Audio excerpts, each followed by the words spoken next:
everyone, welcome to Teaching Learning with Shweta. Today I am going to talk about the difference between two kinds of assessments, namely diagnostic assessment and prognostic assessments. These kind of assessments are used not only in education but in various other professions. But from the teacher's point of view, let us try to understand the difference between the two. तो क्या difference है diagnostic और prognostic assessment के बीच में?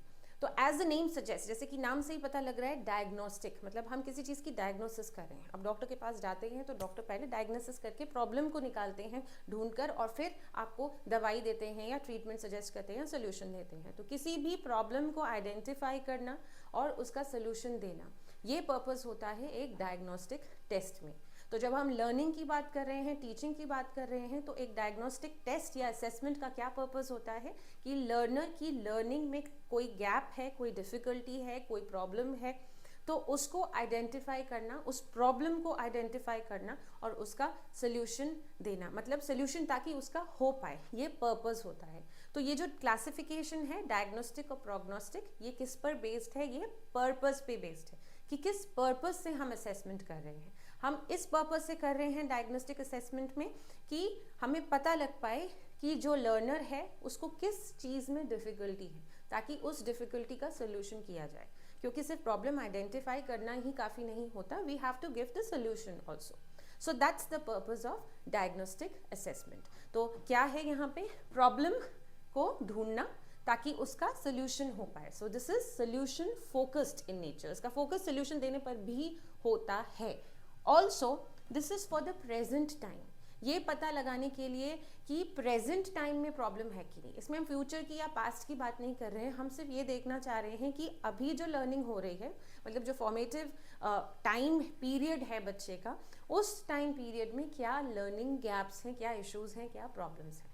और ये जो information हमें मिलती है डायग्नोस्टिक असेसमेंट से, all that information we obtain from a diagnostic assessment is more beneficial to the teacher, because it is a teacher who is going to give solutions to those problems that have surfaced during diagnosis. तो diagnostic assessments से जो हमें information मिलती है उसका main direct use होता है teachers को.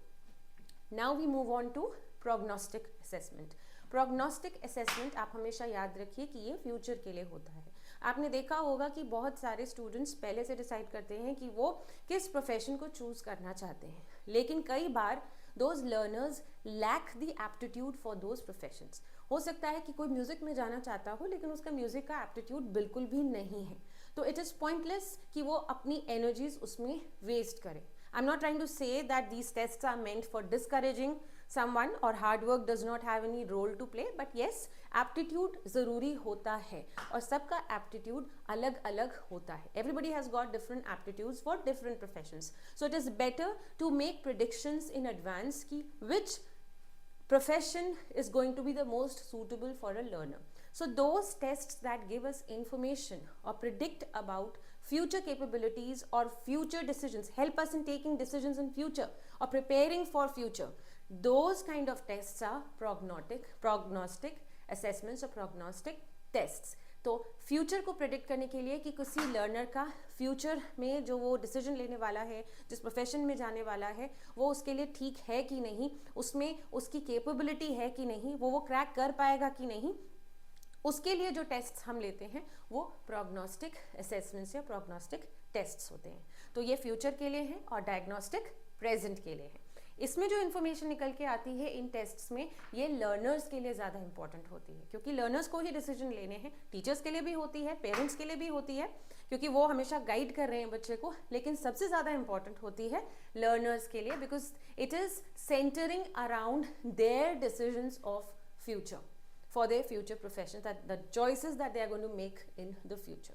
So that is the difference between the two. You can also relate this with a doctor who takes several tests to find out the problem and gives treatment, और can also make predictions कि अगर आपने ये चीज़ खाई तो आपको ये हो सकता है, फ्यूचर में ये बीमारी हो सकती है, या इस तरह का भी आप एग्जाम्पल दे सकते हैं if you want to relate these kind of tests to some other profession. But the basic difference between the two is just this much, that diagnostic is problem or solution focused, it identifies the problem and gives the solution such as a learning gap. अगर gap हमें पता लग जाएगा diagnostic test से तो teacher को valuable information मिल जाएगी और टीचर किसी दूसरे टीचिंग मेथड से पढ़ाएगी या कोई बुक रेफर कर सकती है किसी ना किसी तरह, या स्टूडेंट से बात करेगी तो किसी ना किसी तरह उस लर्निंग डिफिकल्टी जो आइडेंटिफाई हुई है उसका सोल्यूशन दे पाएगी. वेयरएज प्रोग्नोस्टिक टेस्ट उसके फ्यूचर में लिए गए डिसीजन को लेने में डिसीजन से रिलेट करता है. फ्यूचर प्रोफेशन की चॉइस सही है कि नहीं है उसको एसेस करने में हेल्प कर सकता है. सो that's the basic difference. Thank you.